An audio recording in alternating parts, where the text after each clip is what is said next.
Mi tía me adoptó cuando quedé huérfana, pero no como sobrina, sino como niñera gratis. Me llamaba Natacha y me usaba como criada. Años después descubrí que mi madre murió porque ella nunca le devolvió el dinero para sus medicinas. Ese día la enterré viva. La gente cree que la historia empieza el día en que mi tía me llevó a su casa por amor, pero en realidad empezó en la sala de espera de un hospital frío donde los ventiladores sonaban como camiones y mi mamá, que tenía 40 y pocos, se me fue entre papeles, copagos y silencios que ningún adulto quiso explicar. Yo tenía 11, traía los tenis sucios de tanto ir y venir entre farmacia y casa, y todavía olía a suavizante barato porque había pasado la tarde lavando sábanas. Sin idea de que esa sería la última vez que alguien me dijera mijita con cariño. Lo que vino después fue lo típico que la gente en Estados Unidos llama hacer lo correcto, una trabajadora social con una carpeta gorda, una tía con cara de santa de iglesia y el discurso de yo la adopto, es sangre. Es familia. Firmaron unas hojas en el juzgado del condado, mi nombre quedó atado al suyo, y todo el mundo aplaudió como si me hubieran salvado. A mí nadie me preguntó nada. Me subieron a su SUV, me amarré el cinturón con manos que todavía olían a cloro, y mientras el aire caliente de Houston me pegaba en la cara por la ventana entreabierta, ella giró, me midió de arriba a abajo y soltó. Aquí vas a estar bien, pero te me portas útil. Útil. Qué palabra tan bonita para decir esclava. Su casa era de esas de suburbio con césped quemado por el sol y una bandera colgando en la entrada que parecía sentirse muy patriota por nada. Adentro olía a comino, a fabuloso y a pañal, había juguetes por todas partes y un pizarrón en la cocina con horarios marcados en plumón, como si fueran una familia muy organizada. En menos de 2 días yo ya estaba metida en ese pizarrón, levantar a Diego a las 6:15, preparar loncheras a las 6:30, dejar a Valeria con el moño hecho a las 7. Mecer a la bebé a las 3 de la mañana si lloraba. La primera mañana, al servir el cereal, ella me empujó el hombro con los nudillos y, sonriendo como quien bromea, me dijo ándale, Natacha, muévete. Yo parpadeé, porque Natacha no era mi nombre, Natacha era un apodo culero que había escuchado en chistes viejos, un nombre que usan los cabrones para burlarse de las muchachas que limpian casas. Le dije que así no me llamaba, que mi mamá me decía Nati. Ella se agachó, me acomodó un pelo detrás de la oreja y dijo aquí eres Natacha. Y lo repitió tantas veces, con esa sonrisita de mierda, que el nombre se me pegó como grasa, Natacha para lavar, Natacha para callar, Natacha para servir. No sé en qué momento la rutina se volvió una condena. Entre semana me levantaba antes que todos para dejar el café listo, barrer las migas de la cena de anoche y alinear los zapatos en la entrada porque, según mi tía, una casa habla de la mujer que la lleva. Yo no era la mujer de esa casa, carajo, era una niña con mochila, pero a nadie le importaba. Su esposo se iba temprano a su turno y me hablaba poco, lo justo para pedirme que bajara la voz si reía o que apretara bien el trapeador porque estaba dejando marcas. En la escuela me gané la fama de la que siempre llega cansada, la niña que se queda dormida en ciencias porque anoche a la bebé le dolían las encías. La consejera escolar me pidió una vez que hablara, que contara cómo iba el duelo. Le dije que mi tía me llamaba Natacha, que me tenía lavando baños y cambiando pañales, y la señora me soltó un discurso de Pain Test sobre resiliencia y qué bendición tener familia. Salí de esa oficina con un nudo en la garganta y unas ganas brutales de mandar a todos al carajo. Nadie veía nada, nadie quería ver. Era más cómodo pensar que yo, la huérfana con buenos modales, estaba agradecida. Los domingos eran el teatro. Íbamos a la iglesia, yo con vestido planchado y sonrisa de cartón, y mi tía se presentaba como la que rescató a su sobrina en el peor momento. A la salida, con el sol pegando duro y el estacionamiento ardiendo, la gente le entregaba platos de comida y abrazos, y ella me apretaba el hombro para que dijera gracias. En los potlucks, me mandaba a la cocina de la parroquia a lavar charolas y yo escuchaba desde la puerta cómo contaba mi historia como si fuera un trofeo, la pobre niña, lo que sufrió, pero aquí, con nosotros, ya es otra cosa. Si alguien decía que yo era muy trabajadora, mi tía se reía y soltaba pues si hasta le decimos Natacha, imagínate, y todos ja ja ja como si fuera un chiste muy simpático. Yo me tragaba el coraje y me repetía las tablas de multiplicar en la cabeza para no llorar ahí mismo y hacerles el show completo. Maldita sea, qué coraje me da recordar cómo les encantaba su comedia barata. Las noches eran lo peor, no por el cansancio sino por el silencio. Cuando por fin se dormían los niños, yo me quedaba un rato en la cocina, con la luz del extractor encendida, mirando el refri lleno de imanes de clínicas. Menús de pollo frito y la foto de mi graduación de primaria que ella pegó como si le importara.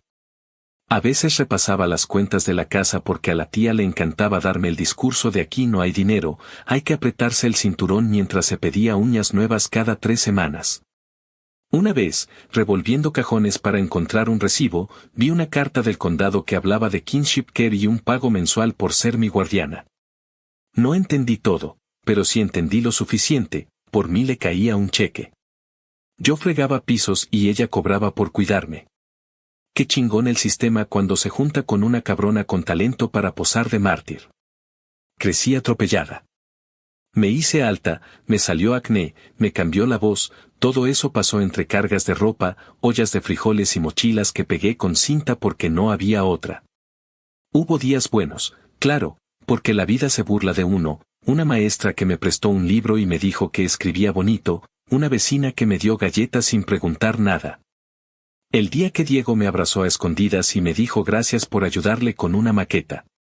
Pero incluso en esos destellos había una sombra, volvía a casa y mi tía me recibía con su tono de jefa, me soltaba Natacha, el baño huele raro o Natacha. A ver si me dejas la estufa limpia que no tengo por qué estar revisándote. Yo no contestaba, tragaba y hacía. Tenía un plan sencillo, casi infantil, cumplir 18, largarme, trabajar, estudiar algo aunque fuera de a poquito, recuperar mi nombre. En mi cabeza era una puerta de emergencia, roja, grande, con una flecha apuntando hacia afuera. El día que cumplí 18, lo hice. No hubo pleito ni lágrimas, no me llevé más que una maleta con ropa y una libreta llena de listas. Conseguí un cuarto compartido en un departamento que olía a humedad y esperanza, entré a un call center donde la gente gritaba por sus facturas y aprendí a sonreír con la voz mientras por dentro estaba hecha pedazos. Entre turno y turno pasaba por el supermercado barato, miraba ofertas, compraba velas porque no sé por qué me daba paz encender una en las noches. Me inscribí a clases en el Community College, 2 materias primero, luego una más, así, a pasitos de hormiga. A mi tía la bloqueé de todo. Cada que su nombre me aparecía en la pantalla, me temblaba el estómago como si me hubiera tragado hielo. No quería volver a oír Natacha nunca más. Aún así, el duelo de mi mamá me caminaba por dentro como un animal mudo. Había días en que el olor a pasillo de hospital me llegaba de golpe, sin aviso, y me tenía que sentar en el piso del baño a llorar en silencio para que mi roommate no se asustara. Acumulé recibos, guardé papeles, hice pequeñas carpetas con fechas y datos porque necesitaba ordenar el caos de ese año. Me preguntaba cosas raras, como si la farmacia nos hubiera podido dar crédito, si el médico de urgencias nos habría atendido sin cita, si alguien, cualquiera, habría notado que una niña de 11 años estaba cargando el mundo entero. En Estados Unidos te enseñan rápido a tragar y a seguir, pero yo no quería olvidar, quería entender dónde carajo se había roto todo. Pasaron años, suficientes como para que la voz se me hiciera más firme y las manos, menos temblorosas. La rabia, que al principio era un incendio, se volvió algo más frío, más peligroso, como un hilo tirante que yo podía tocar cuando quisiera. Y un día, por una mezcla de accidente y obsesión, ese hilo me llevó al punto exacto que yo no sabía que estaba buscando. No voy a adelantarme a las actualizaciones, solo diré que no fue un presentimiento ni un sueño ni una coincidencia de novela, fue un documento con un número, una fecha, un nombre. Y la claridad brutal que te cae encima cuando la verdad es tan obvia que te sientes idiota por no haberla visto antes. Lo que descubrí sobre mi tía y el dinero de las medicinas de mi mamá no fue un detalle más, fue la bisagra que partió mi vida en dos. Ahí entendí que no era suficiente haberme ido, no bastaba con tener un cuarto propio y un horario que por fin era mío, la justicia no llega sola, y la paz, cuando te la deben, se cobra. Si alguna vez te dijeron que el rencor enferma, te mintieron a medias. Lo que enferma es tragarte la historia de otros como si fuera tuya, vivir con el nombre que te impusieron, cuidar a los hijos de alguien que te usó y todavía tener que aplaudir. El rencor, si uno lo trabaja, se vuelve brújula. No soy una heroína ni una víctima pura, soy la hija de una mujer que murió sin que le devolvieran lo que era suyo, la sobrina de una cabrona que convirtió mi casa en un campo de servicio y mi nombre en un chiste. Y sí, un día, muchos años después, cuando tuve en la mano las pruebas y la memoria bien afilada, hice algo que no se perdona y que tampoco pienso pedir que me perdonen. Esa parte viene después. Por ahora, que quede claro, me llamo Natalia, no Natacha, y esta es la historia de cómo dejé de ser la criada silenciosa para convertirme en la peor pesadilla de la mujer que me robó la infancia. Aquí empieza todo. Actualización 1. Habían pasado ya 3 meses desde que escribí la primera parte y la vida me había dado ese espacio extraño donde una se siente estable pero inquieta. Como si el pasado estuviera parado al fondo del cuarto observándome sin decir nada. Yo seguía en mi rutina, trabajo, estudios, las mismas compras de siempre en Walmart, el mismo café frío que me llevaba en un termo barato, y sin embargo me encontraba constantemente pensando en ella. No porque la extrañara, ni de lejos, sino porque esa vieja rabia seguía viva, más organizada, más madura. Me di cuenta de que nunca iba a estar tranquila si no volvía a verla. Era un riesgo, lo sabía, pero cada vez que recordaba a mi mamá, sola en aquel hospital, y luego me venía a la cabeza la risa de mi tía llamándome Natacha como si no valiera ni un centavo. Me hervía la sangre y terminaba convencida de que tenía que acercarme de nuevo. No para perdonar, sino para preparar el terreno. Me tardé semanas en decidir cómo hacerlo. No podía llegar de golpe con un hola, ¿te acuerdas de mí?, porque ella siempre fue desconfiada y sé perfectamente que no olvida los rencores, ni siquiera los que ella misma provoca. Empecé despacio, un mensaje por Facebook, algo breve, casi indiferente, diciéndole que había estado pensando en la familia y que tal vez podíamos vernos un día. No pasaron ni 24 horas cuando ya tenía respuesta. Su tono era exactamente el que recordaba, ese disfraz de dulzura empalagosa, como si nunca en la vida me hubiera gritado ni puesto a fregar pisos a medianoche. Me escribió que claro, que siempre había sido como una madre para mí y que le alegraba saber de mí después de tanto tiempo. Al leerlo me dieron ganas de reventar la pantalla de un golpe, pero me limité a contestar con un gracias, me gustaría pasar un día a visitarlos. El reencuentro fue asquerosamente normal. Llegué a la misma casa de suburbio, con el mismo césped descuidado y la misma puerta pintada de un rojo deslavado. Abrí la reja, toqué el timbre, y de inmediato escuché la voz de ella llamando a los muchachos para que viniera la prima. Cuando me abrió, me abrazó como si fuéramos esas familias de película que se reencuentran después de años. Yo la dejé, porque era parte del plan, pero por dentro sentía el mismo rechazo que sentía a los 11, cuando me acomodó un pelo detrás de la oreja y me bautizó con un apodo de burla. En ese abrazo lo único que pude pensar fue en lo hipócrita que era esa escena, lo fácil que le resultaba fingir que yo había sido una hija más. Cuando en realidad fui la que sostuvo a toda esa casa mientras ella se pintaba las uñas o se iba de compras. Los hijos, ahora adolescentes, apenas me reconocieron. Diego, el mayor, me miró con esa indiferencia típica de los chicos que creen que el mundo gira a su alrededor. Valeria, que siempre fue la consentida, me saludó con un beso rápido en la mejilla y siguió mirando su teléfono. La más chica apenas me recordaba, porque cuando yo me fui ella tenía como 5 años. Nadie parecía guardar en la memoria todo lo que hice por ellos, las madrugadas cargándolos en brazos, las veces que inventé juegos para que dejaran de llorar. Las tareas que resolví para que su madre pudiera presumir hijos aplicados. Era como si yo nunca hubiera estado ahí. Me dolió, no voy a mentir, pero también me dio una calma extraña, porque significaba que yo podía moverme entre ellos como una sombra. No me iban a cuestionar, no iban a pensar demasiado en mí. Durante esa primera visita, mi tía se dedicó a hablar de sí misma. Me contó de sus achaques, de lo difícil que estaba la economía, de lo mucho que había sufrido con la rebeldía de los hijos. Lo dijo con esa voz victimista que tanto la caracterizaba, esa manera de acomodar cada palabra para que sonara como mártir. Yo asentía, preguntaba lo justo, sonreía como si me importara. Por dentro estaba archivando cada detalle, cada queja, cada debilidad que dejaba escapar sin darse cuenta. Me ofreció café, me preguntó por mi trabajo, fingió interesarse en mis estudios. En un momento hasta me dijo que le daba orgullo verme hecha una mujer independiente. Y ahí, mientras sonreía, sentí que el estómago se me llenaba de ácido. Era exactamente la misma mujer que le negó dinero a mi madre para sus medicinas, la misma que me convirtió en Natacha y que ahora pretendía ponerse la medalla de haberme criado. Antes de irme, me abrazó otra vez y me dijo que le gustaría que viniera más seguido, que ya estábamos grandes y era momento de que la familia se uniera. Me despedí con una sonrisa que me dolió mantener, pero salí de esa casa con un plan más claro que nunca. Volvería, claro que volvería, y cada visita sería un paso más hacia lo que tenía que hacer. Esa primera vez solo quería comprobar algo, si aún podía entrar en su vida sin levantar sospechas. La respuesta fue un sí rotundo.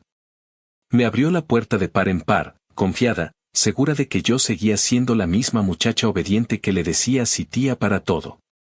Y esa fue mi confirmación, iba a poder acercarme lo suficiente para que, cuando llegara el momento, no tuviera escapatoria. Esa noche, ya en mi cuarto, me tumbé en la cama sin quitarme los zapatos y estuve mirando el techo por horas. No era solo odio, tampoco era una venganza improvisada. Era una decisión fría, trabajada, que necesitaba paciencia. El recuerdo de mi madre, la certeza de que su muerte se había podido evitar, me empujaba con más fuerza de la que nunca había sentido. Mi tía pensaba que yo era la niña huérfana que ella había moldeado a su antojo. Lo que no sabía era que esa niña había crecido, había aprendido a sobrevivir sola, y que ahora había regresado no para agradecerle, sino para hundirla con la misma calma con la que ella me hundió a mí cuando tenía 11 años. Esa fue la primera actualización de mi historia, el regreso a su casa, el abrazo hipócrita, la certeza de que podía infiltrarme sin problemas. Un salto en el tiempo de 3 meses que me dejó claro que la venganza no se improvisa, se cocina lento, y yo estaba más que dispuesta a esperar el tiempo que hiciera falta para servírsela en su cara. Actualización 2. Había pasado un año desde aquella primera visita en la que me dejé abrazar y salí con la certeza de que podía moverme por su casa sin levantar sospechas.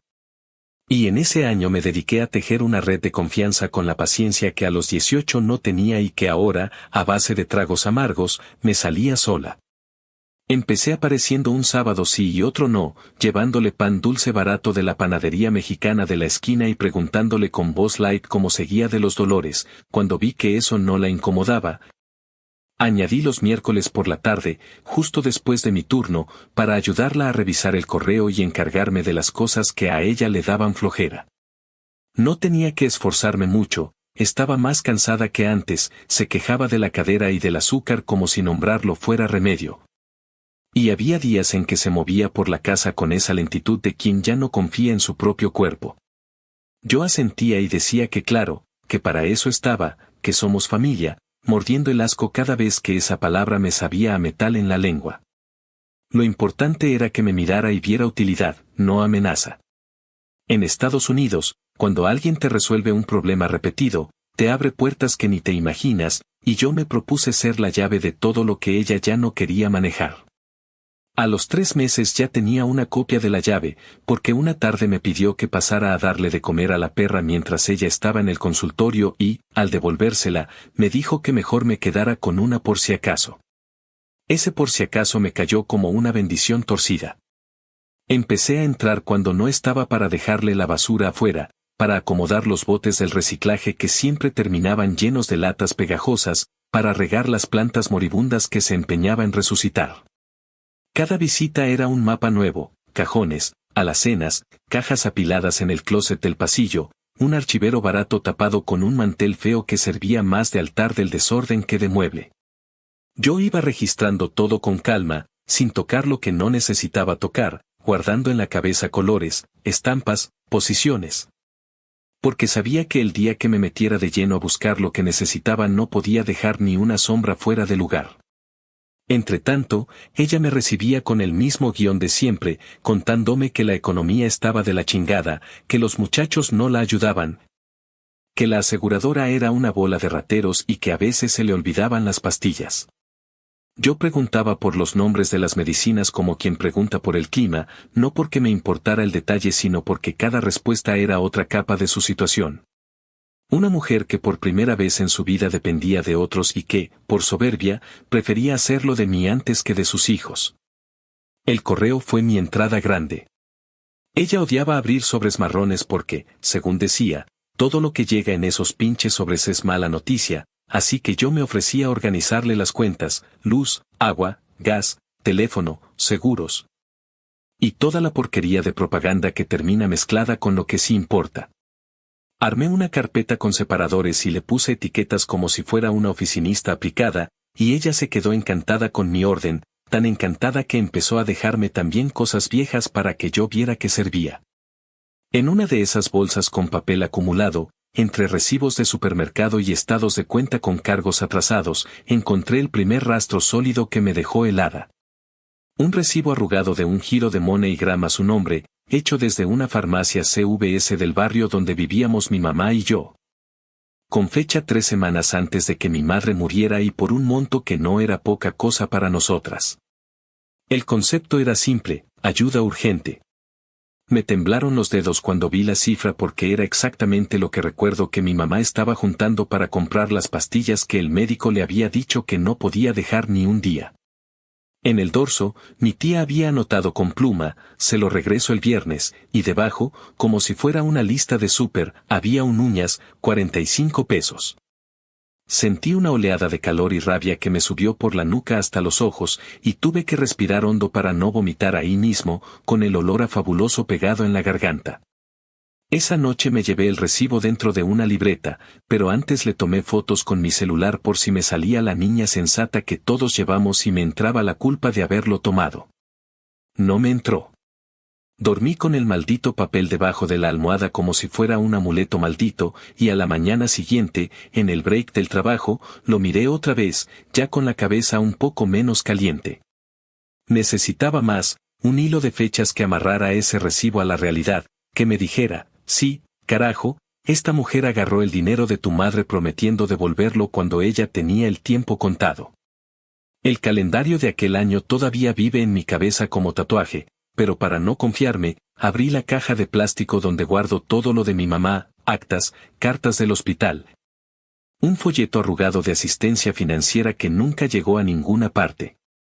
Ahí estaba, en una esquina, un papel de la farmacia con el recordatorio de la receta lista para recoger y una fecha límite de recolección que coincidía con ese pinche se lo regreso el viernes del dorso del giro.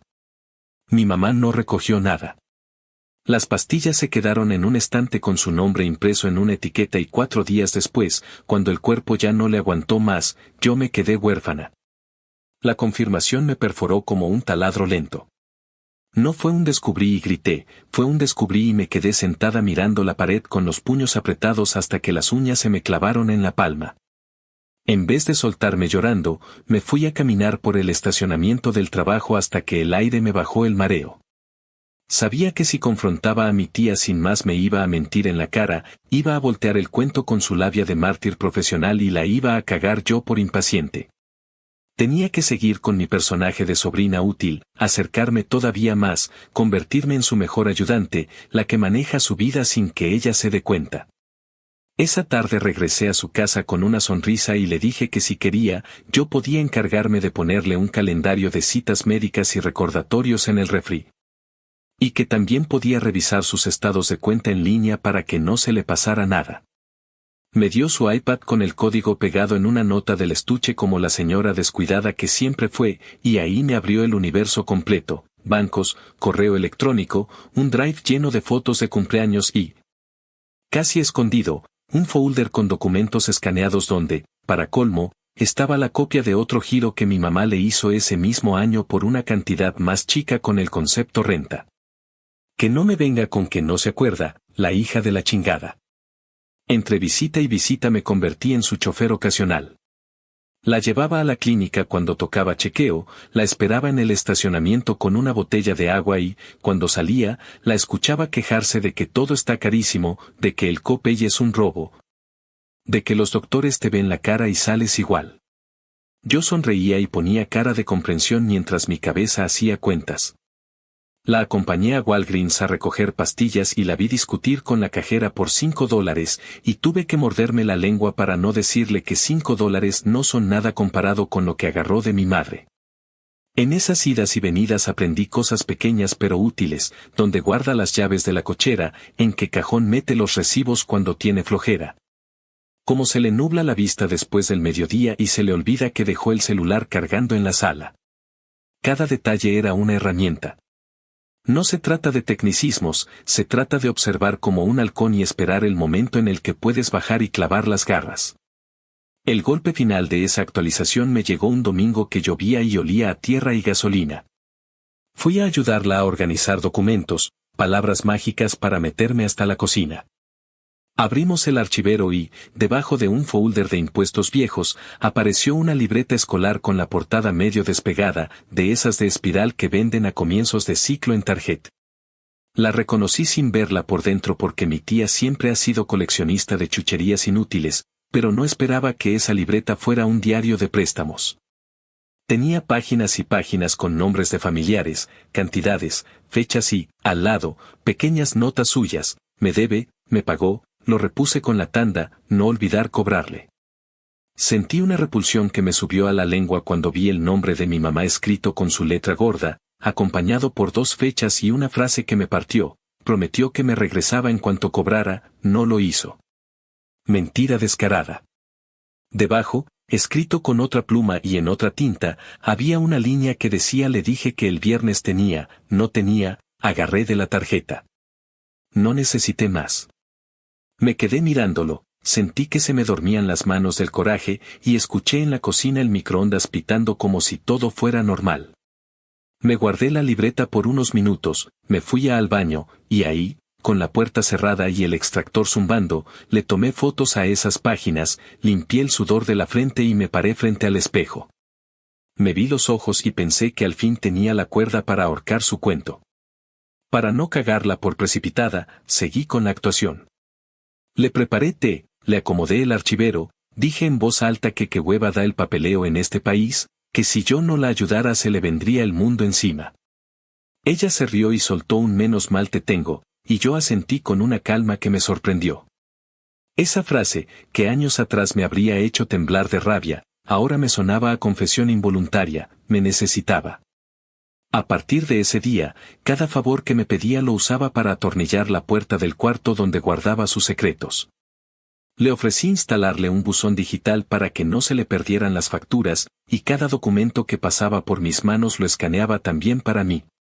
No hacía falta ingeniería ni palabras rimbombantes, bastaba con ser metódica y, sobre todo, recordar con quién estaba tratando, una mujer que toda su vida se creyó más lista que los demás y que, por eso, jamás iba a imaginar que la que le traía el pan dulce era la misma que estaba contando los clavos de su ataúd.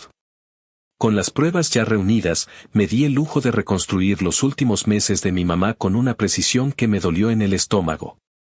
Vi las fechas como luces en una autopista, el giro desde la farmacia, el mensaje de la receta lista, el calendario con el día marcado en que tenía que recogerla. La nota del viernes te lo doy escrita a mano por la cabrona en el reverso del recibo, el domingo en que no volvió a casa porque se quedó en el hospital, y yo, una niña, mirando esa cama con barandales sin entender por qué no había pastillas en la mesa de noche. No necesito que nadie me venga a recitar leyes ni a justificar sistemas de salud, lo vi, lo viví, y ahora lo tenía clavado en papel. Mi tía tuvo el dinero en la mano, prometió devolverlo, no lo devolvió, se lo gastó en su vida de mierda, y mi madre se quedó sin las pastillas que le daban días. Si eso no es matar a alguien por omisión, que me parta un rayo. Esa noche imprimí algunas de las fotos, las guardé en fundas plásticas como si estuviera armando un expediente, y las metí en una carpeta roja que escondí en mi closet detrás de una caja con sábanas. Me dormí tarde, con la sangre zumbándome en las orejas, y no soñé, porque cuando dejas de ser la niña a la que le pasan las cosas y te conviertes en la mujer que decide, el sueño se vuelve otra cosa. A la mañana siguiente me presenté en su casa con una sonrisa y unos tamales grasientos que compré en un puesto del estacionamiento porque ya me daba igual cuidarle el colesterol. Me senté a la mesa, la escuché quejarse del costo del gas y de la maestra de la niña que no la entiende, y me prometí que el ritmo lo marcaba yo. El plan no era gritarle y soltarle los papeles en la cara, no todavía, el plan era seguir entrando, seguir siendo indispensable, hasta que llegara el día justo en el que sus manos ya no pudieran salvarla ni aunque quisiera. Yo no iba a cometer el error de improvisar. Lo haría como ella me enseñó, con constancia maldita, con un orden que ni ella ni nadie se imaginaban de mí. Terminé esa fase con una paz rara, como cuando cierras una puerta sabiendo que del otro lado hay un animal al que por fin le pusiste cadena. Mi actualización 2 no fue fuego y explosión, fue bisturí sin palabras bonitas, me acerqué, la hice confiar, ordené su desastre, metí las manos en su pasado y saqué los huesos que llevaba escondidos. Ahora sabía con números y fechas lo que mi memoria ya gritaba desde hace años, y eso cambia todo. No es lo mismo odiar por instinto que odiar con pruebas en la mano. Y yo, que durante tanto tiempo había sido útil, empezaba a gustarme cómo sonaba otra palabra, inevitable. Actualización 3. Habían pasado 6 meses desde que me metí a su vida con la máscara de la sobrina útil y, a ese punto, yo ya era el pegamento de cada cosa que se le caía, la que sabía dónde estaban los papeles del seguro. La que recordaba el día de la basura a granel, la que resolvía las peleas tontas con los vecinos por el árbol que tiraba hojas al patio. No aceleré nada porque aprendí a la mala que la prisa huele, así que mi estrategia fue regarla de atenciones pequeñas y constantes hasta que su dependencia se sintiera natural, casi cómoda. Le instalé recordatorios en el teléfono para las pastillas, acomodé un pastillero de 7 días con letras grandes que compré en Walgreens.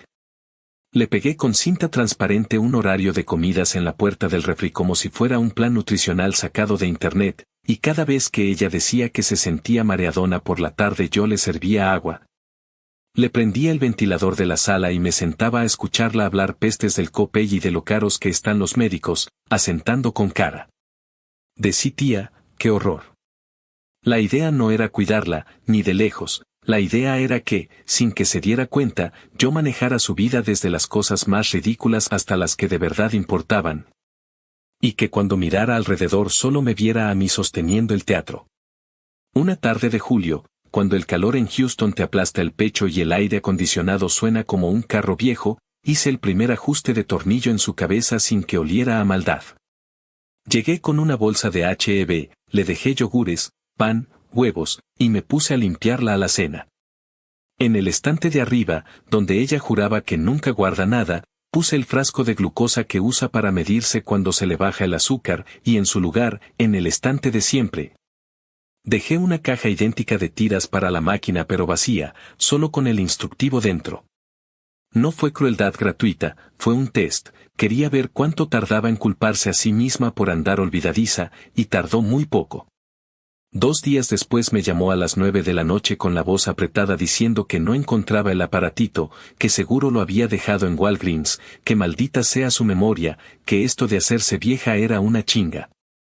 Le dije con toda calma que revisáramos juntas, y mientras buscábamos, le solté con falsa inocencia que quizá valdría la pena preguntarle al doctor si no era estrés o si no le convenía un examen de memoria. Puro gaslighting envuelto en cuidado. Cuando por fin encontró el frasco arriba, donde jamás mira, se rió nerviosa y dijo que qué mensa, que ya se estaba volviendo loca, y yo rematé con una todos nos pasa, no te preocupes. Mientras por dentro sentía el clic delicioso de una pieza más cayendo en su lugar. La grieta con sus hijos fue otro terreno donde no tuve que inventar demasiado, solo empujar en la dirección correcta. Diego estaba trabajando en un taller y llegaba tarde con cara de hueva, Valeria seguía metida en su teléfono como si la pantalla la alimentara, y la chica, ya en secundaria, solo aparecía en la cocina para abrir la nevera. Quejarse de que no hay nada rico, y desaparecer de nuevo. Yo me encargué de que cada plantón y cada mala cara rebotara en su orgullo. Cuando alguno decía que no podía llevarla al médico porque le salió un training en el trabajo, yo opinaba desde una trinchera de falsa neutralidad que pues está cañón organizarse cuando a uno no le importa. Y cuando ella les escribía y no le contestaban en horas, yo le interpretaba los mensajes, si Valeria respondía con un LOL, yo decía que me parecía una burla, y si Diego mandaba un pulgar arriba. Yo traducía que un pulgar arriba es lo que le mandas a alguien con quien no tienes ganas de hablar. Nunca mentí de frente, no hacía falta, solo puse luz donde había sombras y dejé que ella caminara sola hacia la conclusión que yo quería. Tus hijos son unos malagradecidos, pero, menos mal, me tienes a mí. Un domingo en que preparé enchiladas porque no había quien se moviera, me agradeció con esa sonrisita de señora que intenta esconder la vergüenza y dijo que últimamente la trataban como si fuera estorbo. Que qué rápido se olvida la gente. Le apreté la mano y le dije que se cuidara, que a veces el cuerpo manda señales, como si me importara su bienestar cuando lo único que me importaba era su rendición. El marido, ese fantasma funcional que años atrás salía temprano y regresaba tarde, había pasado de sombra a mueble, hasta que dejó de estar. Primero se fue a dormir un par de noches a casa del hermano porque el ruido de la casa no lo dejaba descansar, luego que un problema con el turno, luego que no sabe si quiere seguir así. Y de pronto ya era normal que no apareciera en 3 o 4 días, un alivio operativo que yo acepté como regalo. Cada ausencia suya me dejaba un campo más despejado, un silencio sin testigos, una casa donde la única adulta que mandaba era la que yo estaba desarmando por dentro. Aproveché el nuevo arreglo para ayudarla con más cosas pesadas, saqué cajas del garaje, organicé herramientas, tiré cachivaches que guardaba por pura costumbre y de paso tomé notas mentales de la distribución, de los puntos ciegos, de cuánto tarda en apagarse la luz del sensor del patio cuando alguien pasa cerca de la barda. No necesito usar palabras altisonantes de manual, basta decir que me aprendí su casa como un ladrón al que invitan por la puerta principal y le sirven café. En el frente médico, me convertí en su traductora y su secretaria. Le conecté su MyChart al correo con una contraseña que yo misma generé, la apunté en una nota por si la olvidas y me ofrecía estar pendiente de los mensajes de resultados. Cuando llegaban, yo filtraba.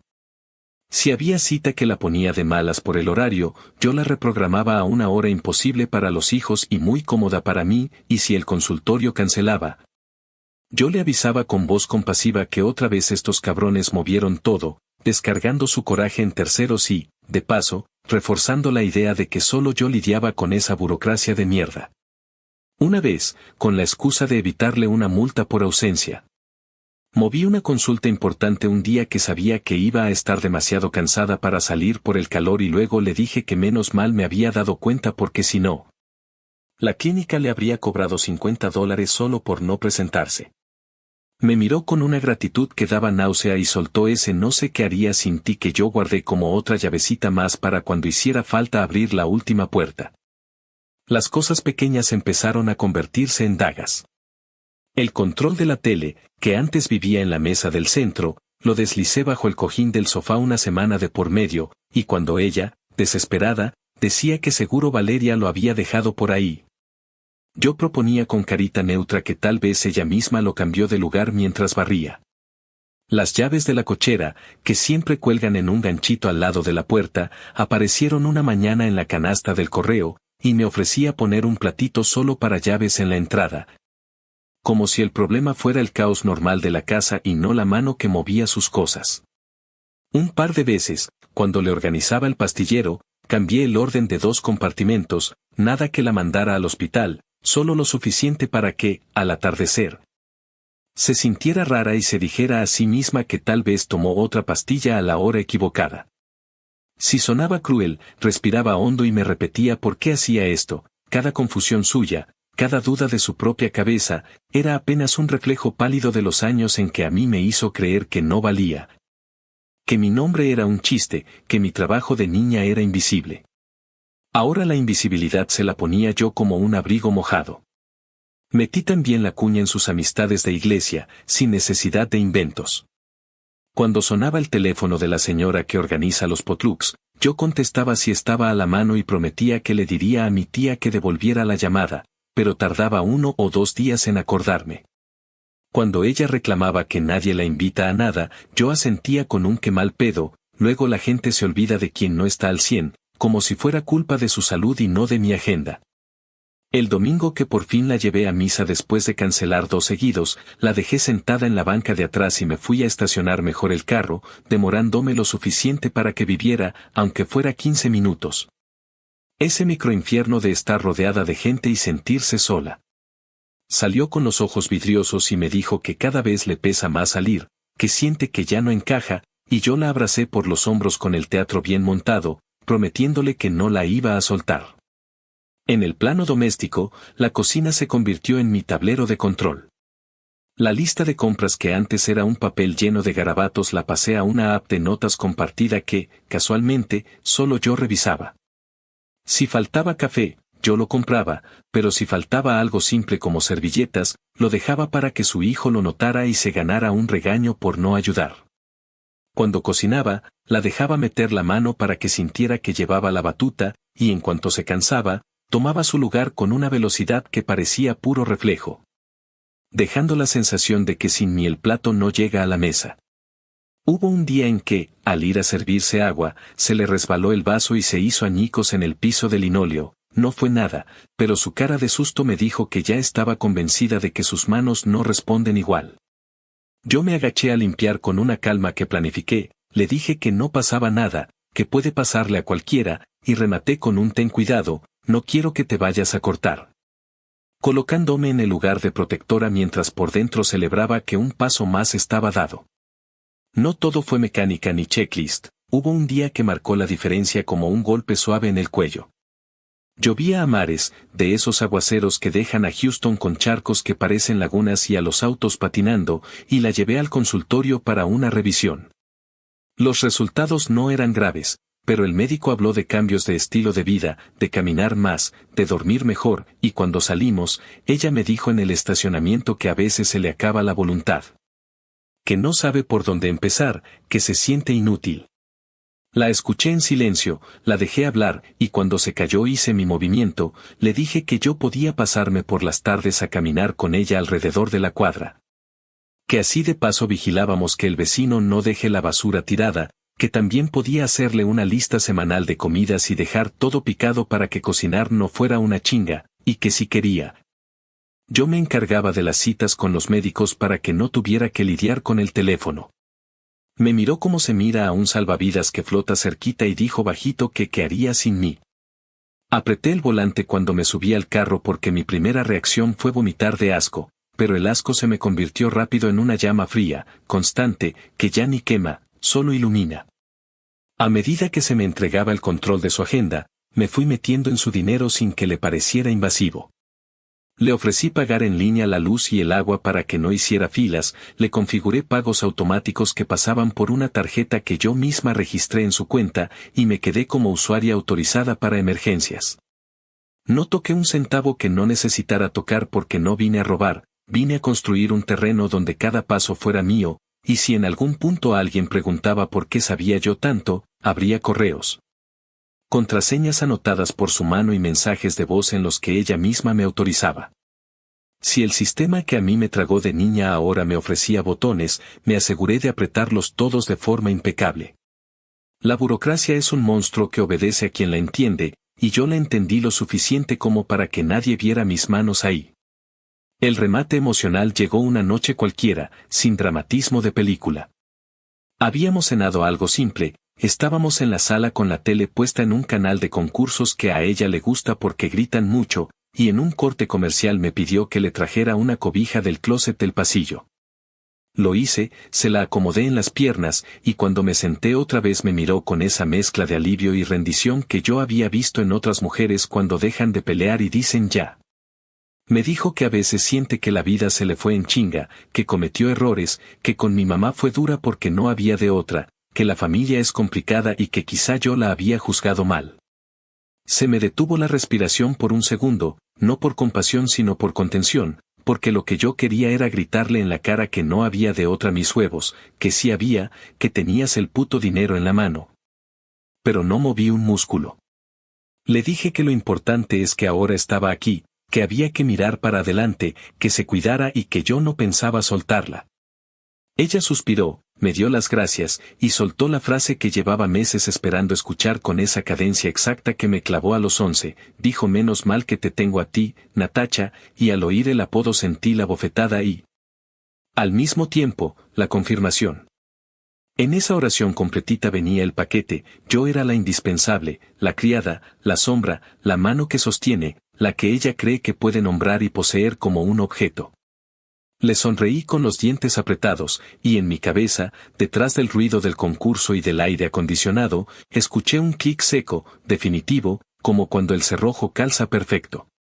Ya no estaba preparando el terreno, lo tenía. Ahora sí podía empezar a pensar en el final, no como fantasía de coraje, sino como una secuencia real, con horarios, con ausencias, con herramientas a la mano, con la casa dibujada en mi mente a escala. Con su confianza como llave maestra. Y con la memoria de mi madre, no como llanto, sino como un faro fijo que no se apaga ni aunque intentes. Actualización 4. Pasaron 6 meses después de aquella noche en la que me llamó Natacha con ese tono de falsa ternura y agradecimiento envenenado, y yo supe con claridad que el juego había terminado. Hasta ese momento había estado construyendo, ladrillo tras ladrillo, un escenario perfecto donde cada movimiento era mío. Sus hijos no estaban, el marido hacía meses que se había borrado del mapa.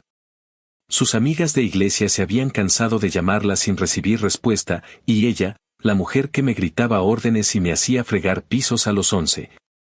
Ahora dependía de mí para saber a qué hora tomar una pastilla o a qué cajón había guardado el recibo del gas. No era coincidencia ni suerte, era trabajo frío, metódico, paciencia acumulada. Pero ese día, después de tantos años con la rabia metida como una espina en la carne, me di cuenta de que ya no me servía de nada seguir prolongando. Lo que había que hacer estaba claro y lo que me mantenía a flote era la certeza de que ella iba a caer por mis manos, no por enfermedad ni por la vejez que ya le respiraba en la nuca. Iba a ser yo. El plan empezó de forma casi invisible, como empiezan las cosas que parecen accidente. El garaje había estado lleno de cajas durante años, un basurero de muebles viejos, adornos rotos de Navidad, bolsas con ropa que olían a humedad y hasta un colchón enrollado que nadie se atrevía a tirar. Le propuse ordenarlo porque, según le dije, si lo dejaba así el moho iba a arruinar todo. Ella aceptó, más que por ganas, por el dolor de cadera que no la dejaba agacharse. Esa fue mi entrada. Pasé semanas entrando y saliendo, tirando lo que a ella ya le daba igual y, entre tanto, empecé a trabajar en el sótano. No era un sótano profundo, más bien un espacio de cemento mal ventilado, pero bastaba. Saqué cosas con paciencia, cubrí áreas con lonas viejas, y poco a poco fui abriendo un hueco. No lo hice de golpe, me tomó tiempo, noches en que fingía estar en mi cuarto pero regresaba con pala, días en que me inventaba excusas para quedarme sola en la casa. El cemento era duro, pero había zonas blandas donde la humedad había hecho su trabajo. Yo avanzaba despacio, sin ruido, y tapaba con cajas para que nadie sospechara. Nadie sospechaba nada, porque a esas alturas ya nadie miraba nada. Mientras tanto, seguía la rutina de cuidado, la cara amable que ya dominaba como actriz de teatro de barrio. Le llevaba café por las mañanas, le marcaba las citas, le ponía las noticias porque ella decía que ya no entendía los controles de la tele.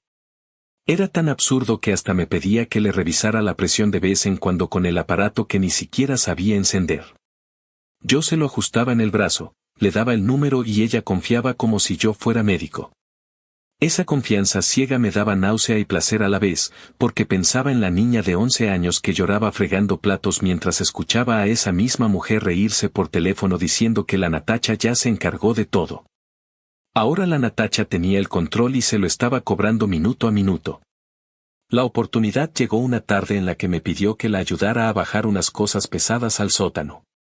No era común que me pidiera eso, porque el sótano le daba miedo desde siempre, pero esa vez estaba convencida de que había ratones y que había que revisar. Yo ya tenía el hueco preparado, cubierto por unas tablas y un montón de bolsas negras con basura encima. Bajamos juntas, ella quejándose de la rodilla, yo con la calma de quien sabe que ha llegado el día que esperaba por años. Mientras revisaba cajas, empecé a mover las bolsas y le dije que me ayudara a sujetar la linterna. No sospechó nada, no hizo ninguna pregunta. Cuando se inclinó, le empujé el hombro con toda la fuerza que llevaba acumulada y cayó de rodillas con un grito seco que rebotó en las paredes de cemento. No hubo película, no hubo música de fondo, solo un ruido sordo y el eco de su voz llamándome por mi nombre verdadero, ese que nunca usó en vida, Natalia. La ironía me desgarró el pecho y me dio más fuerza. Ella empezó a maldecir, a prometer que iba a cambiar, que no me había querido hacer daño. Decía frases entrecortadas, que no recordaba, que quizá las cosas no habían sido como yo creía. Yo no le respondí. Agarré las tablas, las moví rápido, y la empujé hacia el hueco. No era profundo, pero lo suficiente para que no pudiera salir sola con su cadera hecha mierda.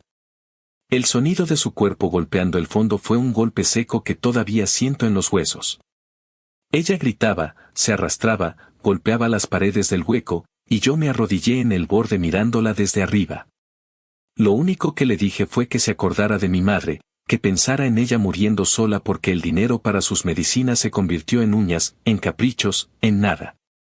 Ella lloraba, pedía ayuda, llamaba a sus hijos, como si alguna vez ellos fueran a aparecer.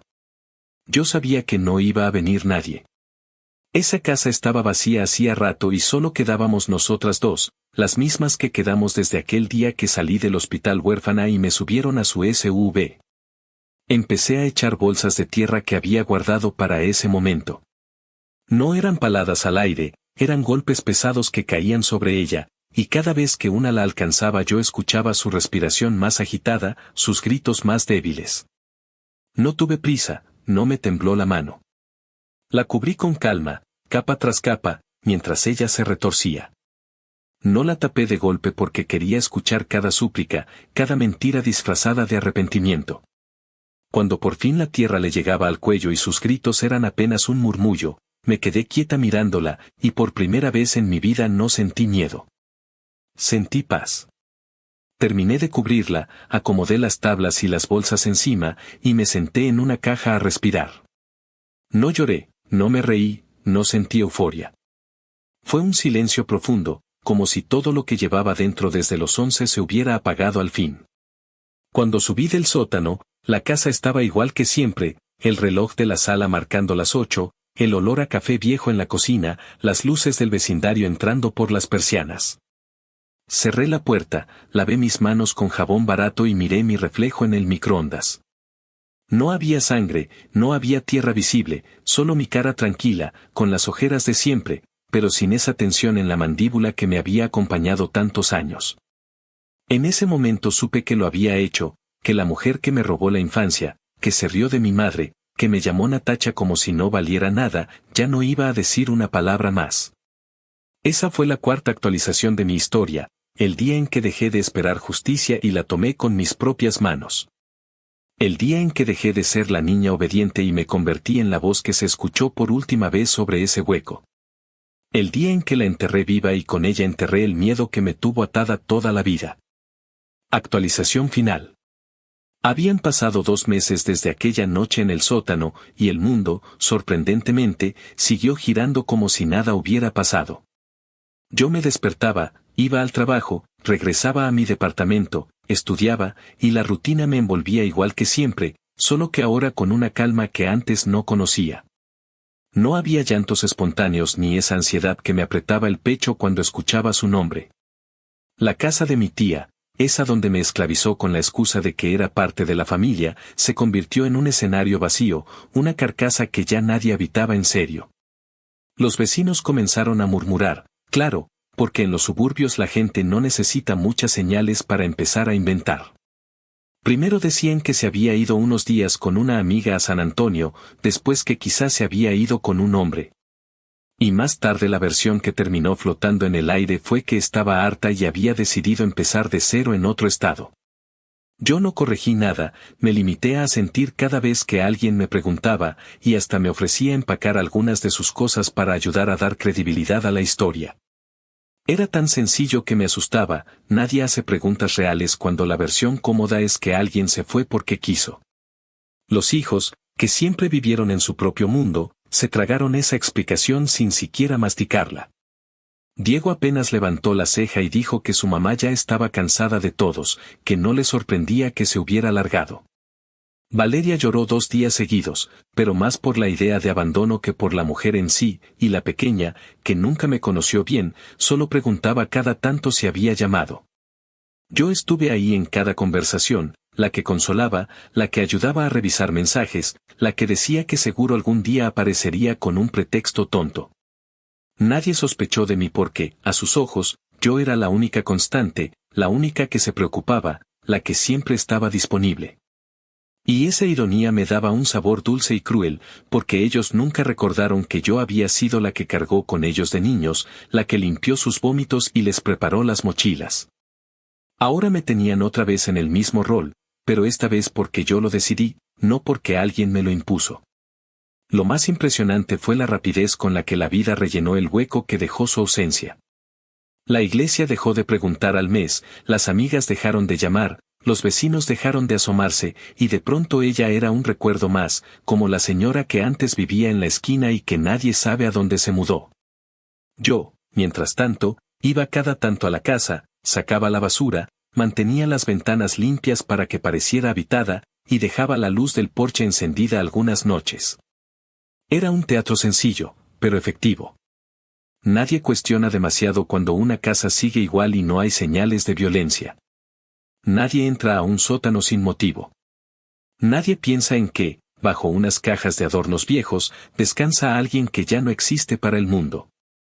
Algunas noches, sola en mi departamento, repasaba los detalles de aquel día. No para torturarme, sino como quien vuelve a mirar una pintura que le cambió la vida. Recordaba el sonido de sus gritos apagándose, la tierra cayendo, su voz llamándome Natalia al final, un nombre que nunca me dio en vida. Era como si en el último segundo hubiera entendido todo, como si hubiera querido devolverme mi identidad justo cuando ya no servía para nada. Yo no sentía culpa, pero tampoco sentía gloria. Era un estado raro, como estar parada en medio de un desierto, sin ruido, sin viento, sin nada, solo yo y un silencio que me acompañaba a todas partes.